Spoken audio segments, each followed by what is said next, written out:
Hello guys, pregnancy టైంలో కొంతమందికి చెప్తుంటారు షుగర్ లెవెల్స్ ఎక్కువైంది తక్కువైంది అనేసి. నా ప్రెగ్నెన్సీ జర్నీలో కూడా అలానే జరిగింది. నాకు 4th మంత్లో ఉన్నప్పుడు షుగర్ లెవెల్స్ ఎక్కువ అయిపోయింది అనేసి టాబ్లెట్స్ ఇచ్చేసినారు. ఒక 2-3 డేస్ తీసుకున్నా.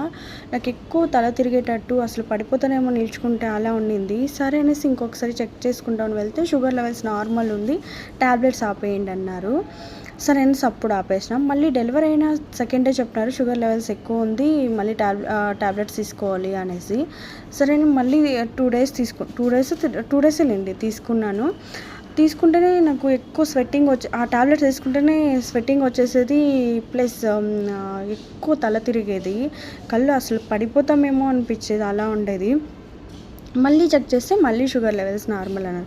అసలు ఎందుకు అలా జరిగిందో తెలియదు, కానీ ఎవరైనా ప్రెగ్నెంట్ లేడీస్ ఉంటే షుగర్ లెవెల్స్ ఎక్కువైంది తక్కువైంది అన్నప్పుడు రీచెక్ చేసుకోండి, ఇంకొకసారి కన్ఫర్మేషన్ తీసుకోండి ఇంకొకరి దగ్గర, లేకపోతే అక్కడే ఇంకొకసారి టెస్ట్ చేయించుకోండి.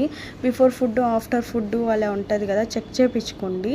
ఒకేసారి టాబ్లెట్స్కి వెళ్ళిపోకండి. నా సజెషన్ ఇది. నాకు ఇలా జరిగింది కాబట్టి అందరికీ అలానే అవుతుంది అని కాదు, కానీ ఒక అవేర్నెస్ కోసం అంతే. నచ్చితే లైక్ చేయండి అబ్బా.